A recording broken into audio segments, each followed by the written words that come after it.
présentation en différé. Donc, n'hésitez pas à nous contacter si vous avez encore d'autres questions ou des souhaits particuliers. On est vraiment là à disposition. Je vais partager mon écran et puis vous présenter la 4e présentation de cette matinée. Il s'agit du logiciel 3Dworks.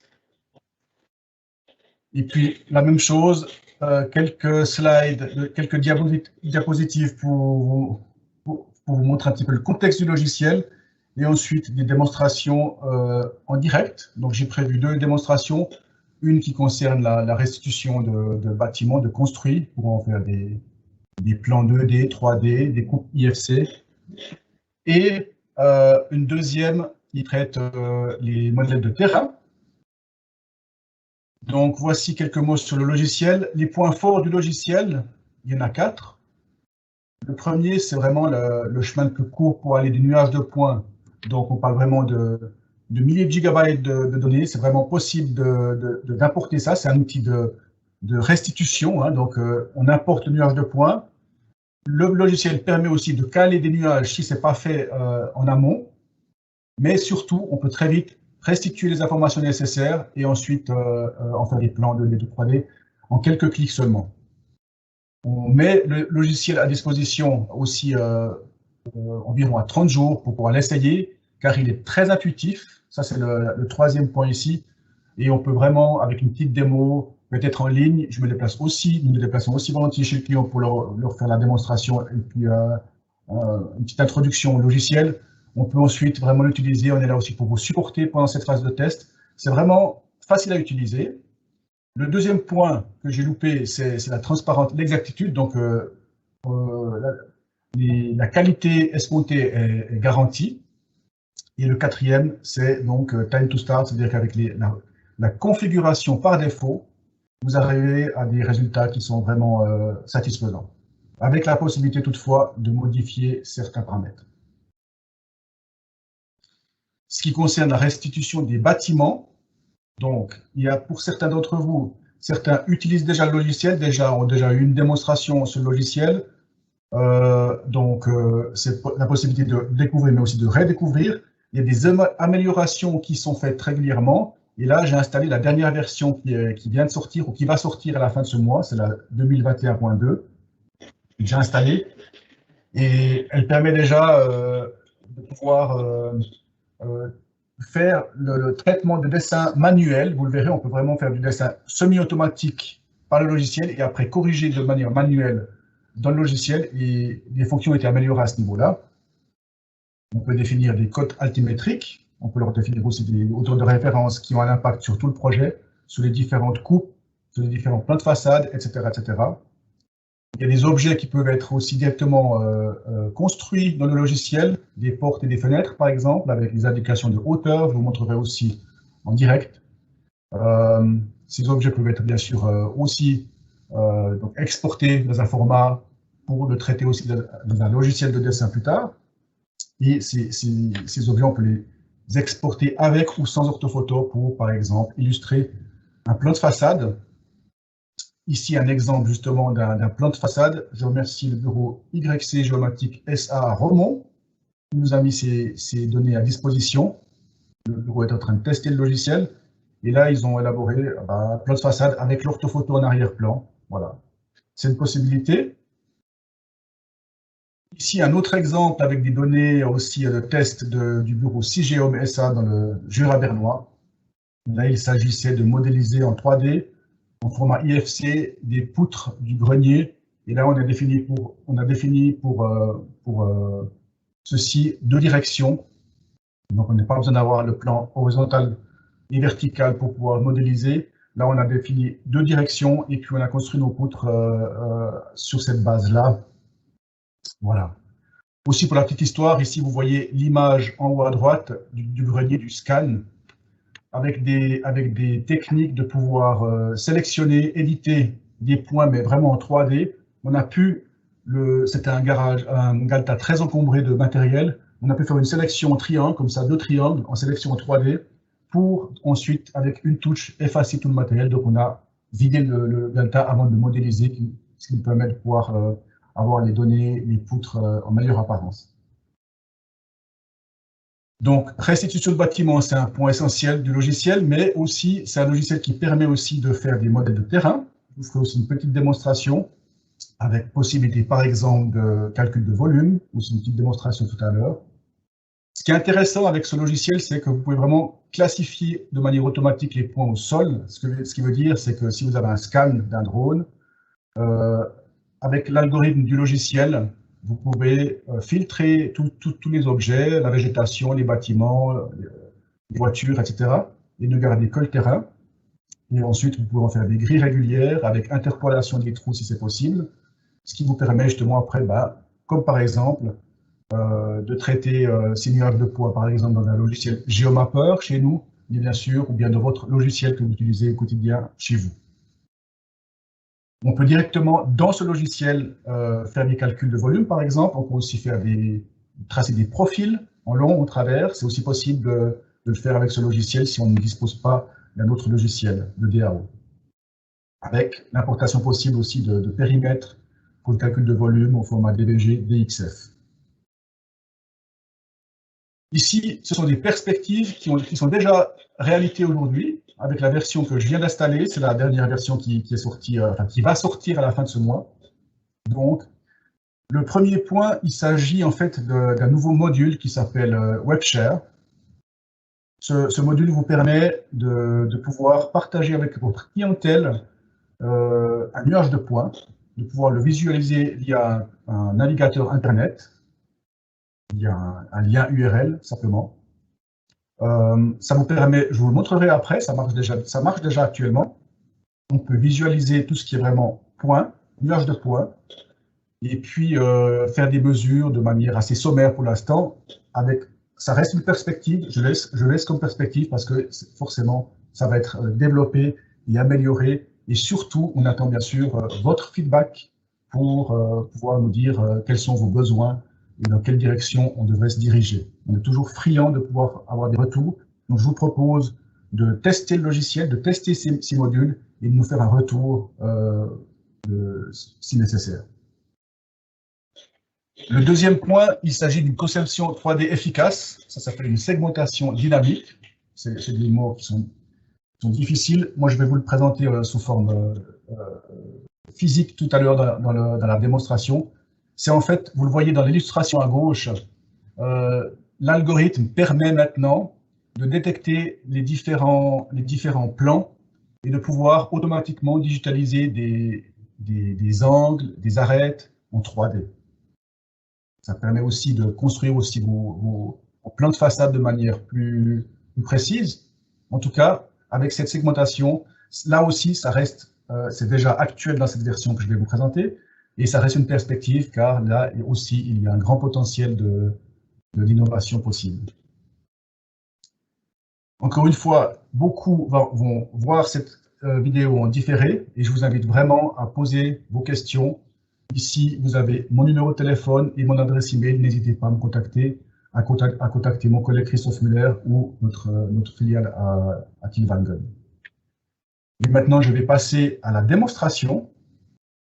J'ai préparé ici 2 projets pour éviter le temps d'importation, qui est pas énorme, mais dans le cadre de la démo, c'est peut-être plus agréable de commencer directement sur un nuage de points. C'est ici ce nuage qui a déjà été filtré et sur lequel on va faire quelques petites manipulations, déjà pour vous orienter dans le logiciel. Donc, comme je l'ai dit, il est intuitif. Je vais sortir de ce module. Il est intuitif et on travaille en fait sur 6 menus qui activent différents workflows en fonction du menu. J'ai le menu bâtiment avec différentes possibilités, une construction 3D au format IFC, des coupes multiples, des plans de façade, des coupes verticales et des coupes horizontales. Le nouveau module qui est encore en mode aperçu mais qu'on peut déjà utiliser, c'est vraiment une construction en 3D. Je pourrais vous faire une petite démonstration ici. Donc ça, c'est pour la restitution. Pour ce qui est du terrain, le module, le logiciel de base vous permet de filtrer la végétation et de créer des grilles.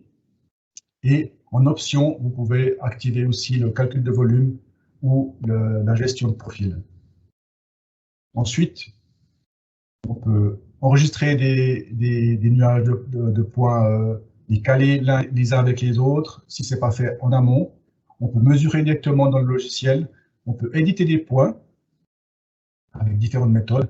Si je prends la méthode du lasso, je peux par exemple voilà, inverser la sélection et avec ma touche Delete, je vais effacer définitivement les points de ce projet-là, ce que je ne vais pas faire maintenant. Il y a une méthode qui est plus pratique, c'est d'utiliser les zones de travail. Ici, j'en ai créé une. Je vais en créer une deuxième. La zone de travail permet, si vous voulez travailler sur des grandes zones et vous focaliser sur quelques zones spécifiques pour le traitement, ce qui peut faciliter le travail ensuite, vous pouvez en créer le nombre que vous désirez. Il s'agit de presser sur le petit plus et après de définir le plan en 2D, de digitaliser la zone souhaitée et de définir aussi la hauteur. Voilà. J'ai ici une zone qui s'appelle zone 2. J'en ai créé une qui s'appelait 1, et puis sinon je peux travailler sur l'ensemble de mon travail. Je peux aussi bien sûr après travailler et puis corriger ceci. Je peux modifier en tout temps. Donc on n'efface pas de données. On va s'aider pour pouvoir travailler après de manière plus efficace. Ça peut être aussi utile pour, je vais mettre le plan ici, voilà, pour pouvoir ensuite voir peut-être ce qui se passe à l'intérieur sans devoir aller toujours scroller avec la souris. Si je reprends le scan original, je vais devoir aller à l'intérieur pour voir ce qui s'y passe. Si j'utilise ma zone, je vais pouvoir voir et puis définir mes plans peut-être à dessiner. Donc, une possibilité de pouvoir créer des zones de travail, c'est pratique, c'est un outil que je vous invite à utiliser. Sinon, ici en bas, vous avez donc l'affichage de tous vos jeux de données de nuages de points et de zones de travail. Et ensuite, ici, vous avez le résultat des différentes restitutions que vous pouvez en tout temps aller travailler. Ensuite, nous avons la gestion des axes. Et puis, la gestion des axes est peut-être intéressante pour pouvoir créer des profils, des coupes multiples basés sur un axe. Et ici, vous avez par exemple une possibilité de créer un axe sur un plan.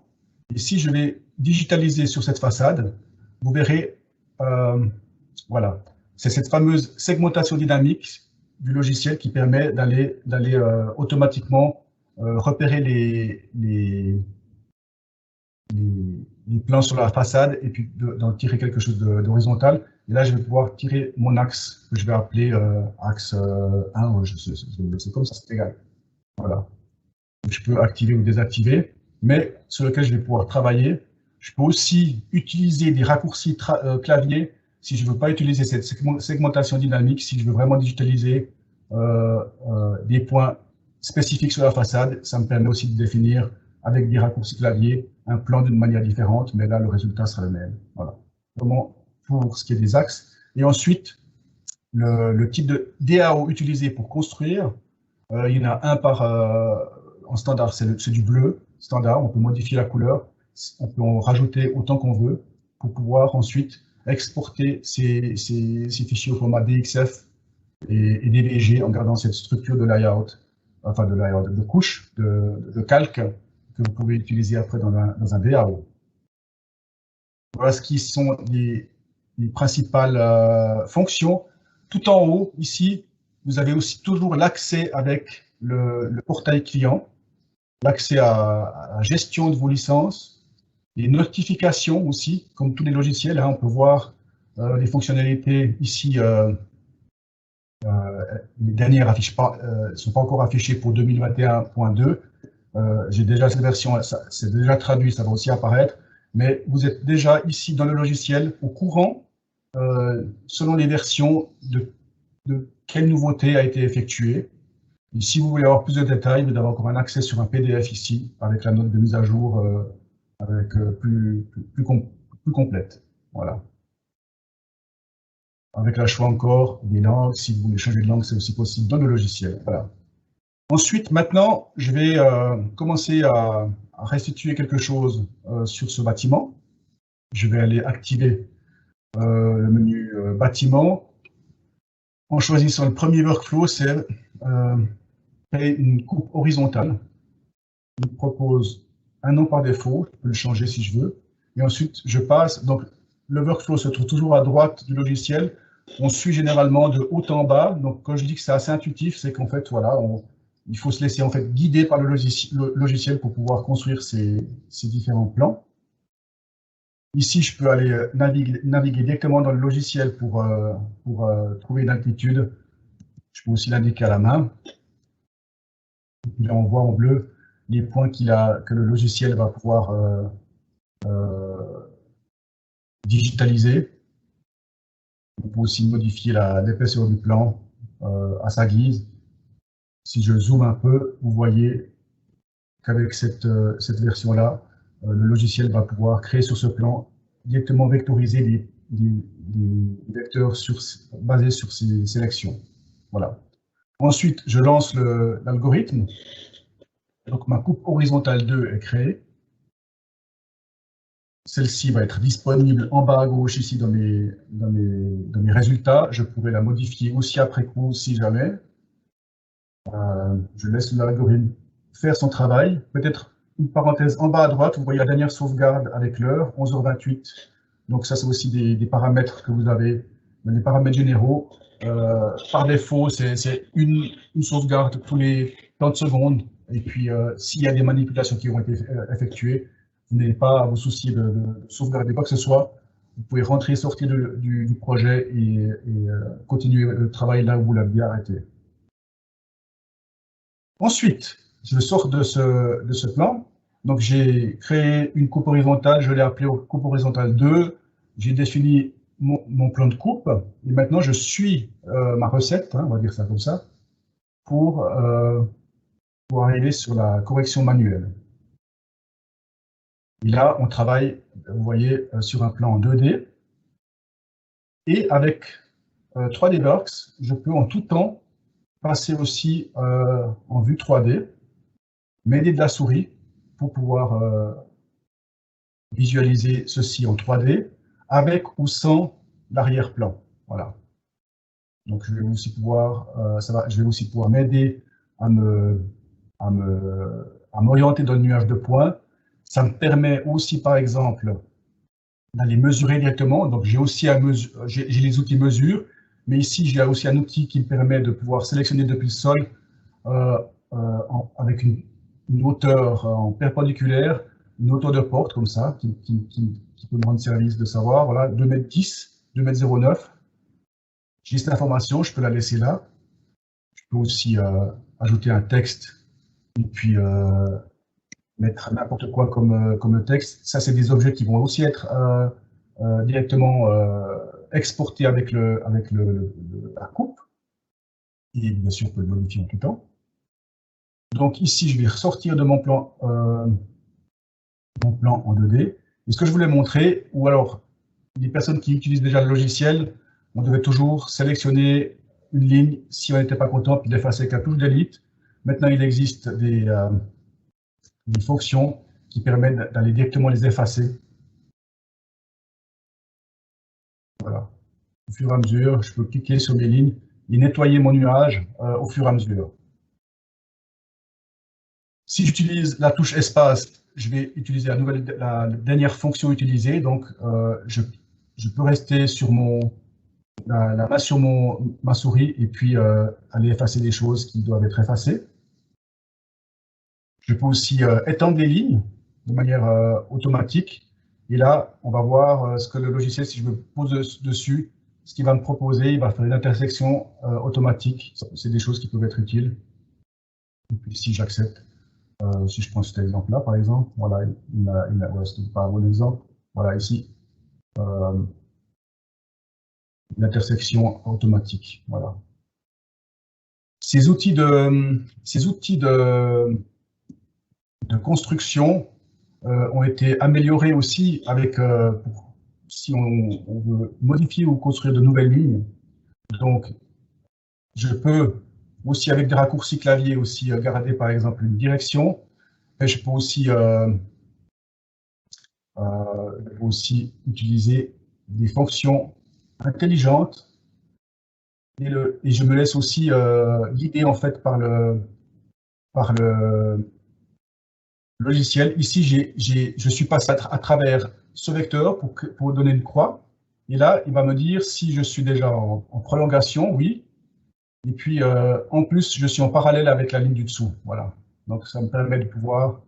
là, il va me dire qu'il va snapper sur un sommet, sommet, sommet. Là, c'est une prolongation perpendiculaire. Voilà.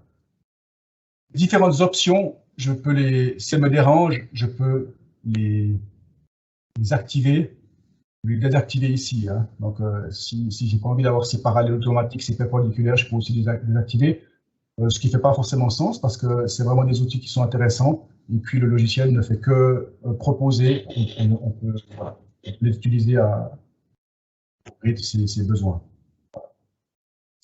Ceci pour la coupe horizontale. Donc, si je suis satisfait avec mon plan de coupe, ce qui est de loin pas le cas maintenant, mais pour la petite histoire, je vais l'exporter. Et là, c'est la possibilité de l'exporter peut-être avec l'orthophoto en arrière-plan. Et si j'ai différents objets, de le projeter sur un plan. J'explique peut-être quand même ce qu'il s'agit sur un plan. J'ai ici la possibilité de, par exemple, dire, OK, j'ai une fenêtre ici, à cet endroit-là.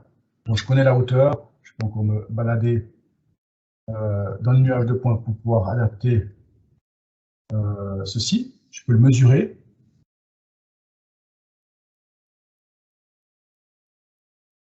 À 1,70 m, on va dire, voilà, 1,70 m. Et puis maintenant, j'aimerais peut-être digitaliser la fenêtre, mais pas sur la coupe, sur la altimétrie qui était proposée, mais peut-être me mettre à niveau au bord de la fenêtre.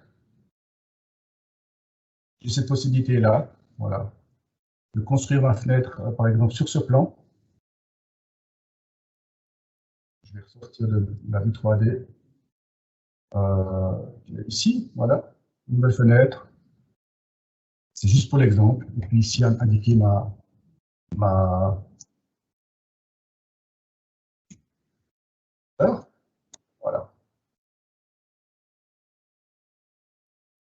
Ici. Et puis si je reprends ma vue en 3D, on voit que ma fenêtre a été posée à la hauteur du nuage de points qui était ici, qui ne correspond pas à ma coupe. Si je veux revenir à niveau, je reviens ici. Voilà.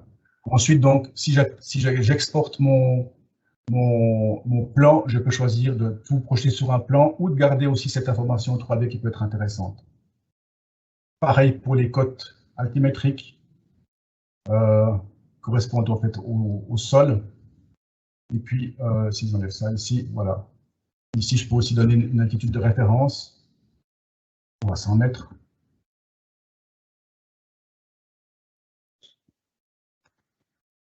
Tout sera basé actuellement sur cette cote pour mes prochains travaux. Ça, ce qui était en fait ce qui concernait les coupes horizontales. Et puis, je vais sortir de ce nuage. Peut-être, je ne vais pas passer plus de temps sur la construction. Je vais aussi vous montrer le MNT. Mais vous montrer par exemple la coupe multiple. Donc la coupe multiple se définit donc sur la base d'un axe qu'on a défini avant. On l'a ici en violet. On peut définir les plans de coupe en commençant au début de l'axe ou bien un peu plus loin. On peut définir la distance entre les différentes coupes. Ceci, on peut les déplacer ensuite après et puis définir ces différentes coupes. Voilà. Et là, on peut reprendre les coupes et puis en faire aussi du dessin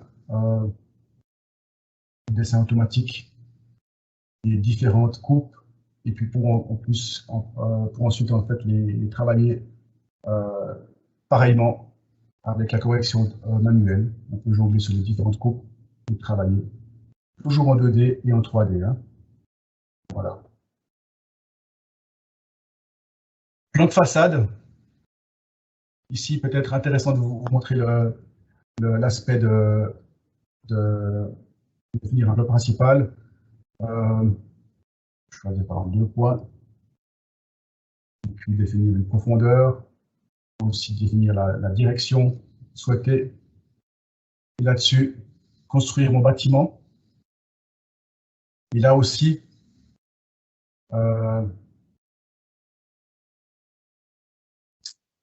J'ai des options pour construire, pas de manière automatique, mais par exemple, en utilisant cette fameuse segmentation, hein, ça c'est pour décider de manière automatique une arête, ça c'est une possibilité. Je peux aussi utiliser une coupe horizontale. Donc ici, j'avais fait ma coupe 2, qui était ici, qu'on a fait ensemble. Si je dessine une nouvelle ligne, je peux m'aligner sur, je vais prendre de ce côté-là, je peux construire ma ligne en fonction de l'aide de la coupe horizontale. Ça, c'est une possibilité. Ensuite, construire des fenêtres, des ouvertures. Aussi, toujours avec l'aide de la coupe, la possibilité de copier l'élément. Et puis aussi avec des aides de construction, de pouvoir positionner ceci. Voilà. Je vais peut-être vous montrer en vitesse aussi les possibilités du BIM. Donc ici, on travaille par étage. Donc pour ajouter un plan, on va peut-être prendre l'intérieur du bâtiment comme enfin, la hauteur de l'entrée comme base. Et ensuite, définir les éléments. Je vais masquer cet axe qui nous embête un peu. Et là, j'ai une hauteur de 3 mètres par défaut que j'avais défini avant pour aussi jouer dessus et puis avoir des informations un peu plus intéressantes pour pouvoir modéliser les murs. Donc là aussi, hein, on peut mesurer, bien sûr, directement dans le modèle, 12 cm, ce qui me permet de modéliser des murs de manière assez rapidement. Et là, vous allez le voir, si je digitalise ici, il va utiliser cette nouvelle segmentation pour construire le mur.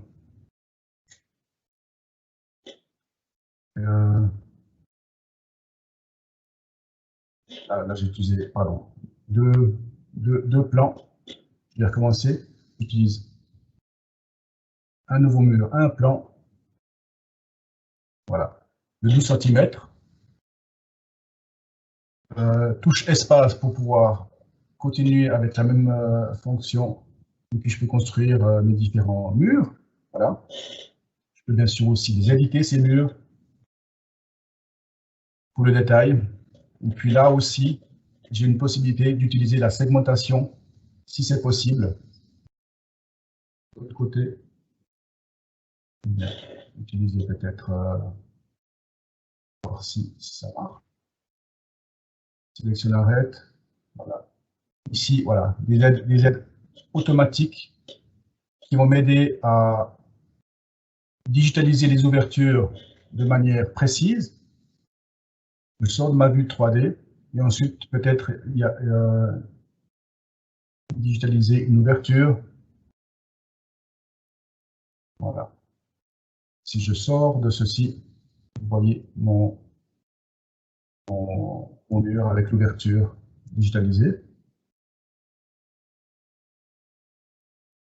Voilà. Je sors du détail. Elle apparaît ici. Voilà. C'est vraiment des aides à la construction qui sont possibles avec 3D Works.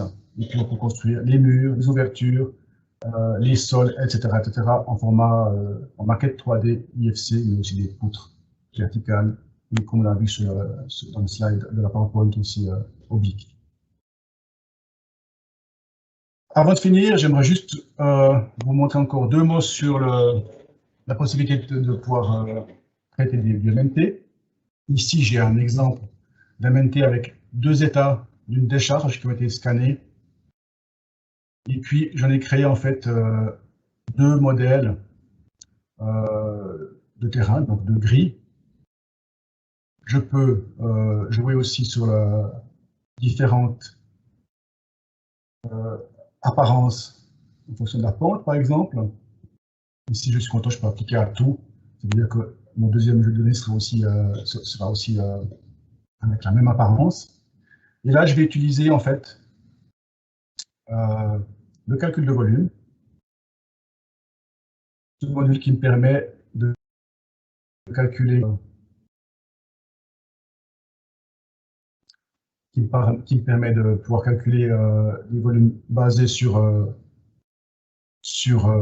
deux états, par exemple. Si je prends deux états, le terrain, je sélectionné le terrain de référence, c'est le 1, voilà.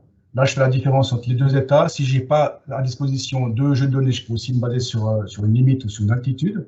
Je vais calculer ces volumes et les résultats apparaîtront ici en bas avec le totaux en mètres cubes. L'aspect graphique, ici vous voyez les différents résultats. Je peux aussi m'aider d'un DVG pour définir des contours, des limites. J'ai ici un DVG préparé. Voilà. Je vais importer dans mon projet. Voilà, il les a appelés par défaut 2, 3, 4. Le 1, c'est la totale. Et puis là, je peux lancer mon calcul et puis avoir des résultats qui vont apparaître aussi ici, que je pouvais aussi exporter en DVG avec le graphisme, les valeurs et aussi les valeurs dans un tableau Excel, par exemple. Voilà, les valeurs qui s'affichent ici. Je vais revenir, avant de terminer, un petit mot sur la perspective qui est déjà d'actualité. En fait, c'est ce nouveau module qui s'appelle WebShare. Je vais vous le présenter en quelques minutes aussi. Ici, on travaille aussi avec l'environnement du portail de RM Data. Je peux accéder directement au portail si je suis connecté, ce qui est le cas. J'ai ici mon environnement qui est pour moi en allemand, mais pour vous qui sera en français si vous êtes en francophone. Et là, j'ai pu appeler mes différents projets, j'en ai deux, le projet de Jean-Claude Duss, le projet Ville à Lagrange, par exemple. Ça, c'est ma décharge. Ici, c'est mon bâtiment. Et j'ai mon lien qui expire à une date spécifique. On peut gérer ceci. Et je peux simplement aller cliquer dessus. Votre client peut aller cliquer sur ce lien et accéder ensuite à cette nouvelle mise à disposition du nuage de points dans RM Data. Avec un double clic sur la molette, je peux définir aussi la rotation de mon angle. Et c'est vraiment un outil maintenant de communication. Vous pouvez communiquer avec vos clients, qu'est-ce que vous voulez faire, quels sont les travaux à effectuer. Et c'est vraiment quelque chose sur la base d'une maquette 3D sur laquelle vous pouvez travailler. Actuellement, c'est des choses assez sommaires. Hein. On peut mesurer en 2 points en 3D, donc d'un point sur un autre. Voilà. Donc le point A, le point B, la distance entre A et B. Ici, on est pratiquement à l'horizontale, donc la différence FS est pareille. Et ces informations, je peux les copier simplement et les utiliser dans un email. Moi, je vais utiliser Word pour vous montrer. Donc, voilà. Ces informations, pour les placer dans un email avec les coordonnées des points mesurés, etc. Donc, là encore, on est attentif à vos besoins. On vous propose déjà de pouvoir tester ceci, nous proposer des améliorations, des besoins spécifiques qui pourraient être utiles pour nous. La fonctionnalité, c'est simplement créer un nouveau projet et puis donner un nom et puis aller charger le nuage sous le projet défini et c'est déjà fini. Vous avez un lien ici directement qui est actif et vous pouvez utiliser ceci. Voilà.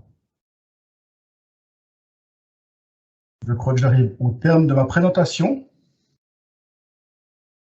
Je vais voir s'il y a des questions. Est-ce qu'il y a des questions, Christophe?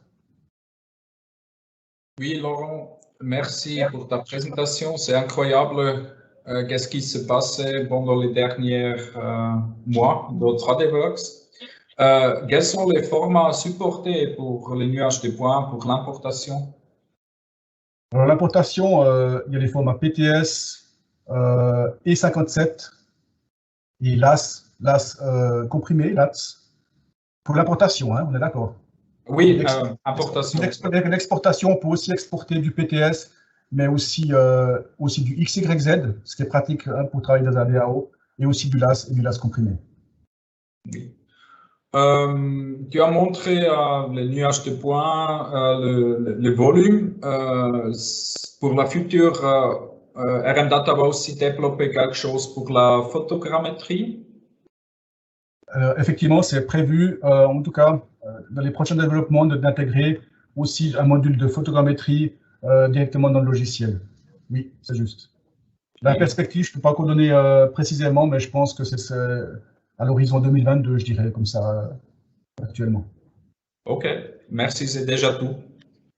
Merci beaucoup. Alors, je vais encore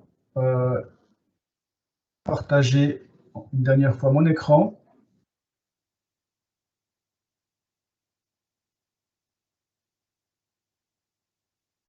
Voilà. Et terminer cette présentation. Voilà. J'aimerais d'abord vous remercier chaleureusement de nous avoir suivis. Encore une fois, pour des questions de timing et de calendrier, beaucoup vont le suivre en différé. Et ce qui n'est pas plus mal, parce que vous pouvez vraiment repasser les parties des présentations qui vous intéressent, l'utiliser vraiment comme tutoriel. On va vous mettre un lien à disposition, même sous forme d'une vidéo YouTube, dès demain, à toutes les personnes qui se sont inscrites. Et je vous invite à nous contacter pour toute question. À notre adresse, vous avez aussi les coordonnées de Christophe Muller et de moi-même pour poser vos questions. Je vous rappelle encore une fois que nous mettons des licences pour tester les logiciels à disposition et surtout nous mettons des licences de formation gratuitement à disposition de vos apprentis, des futurs géomaticiens et des futures géomaticiennes pour par exemple préparer leur examen de fin d'apprentissage, mais aussi par exemple pour les géomètres qui veulent s'inscrire, qui se sont inscrits à la patente, de pouvoir utiliser un environnement de mutation basé sur GeoMapper, par exemple.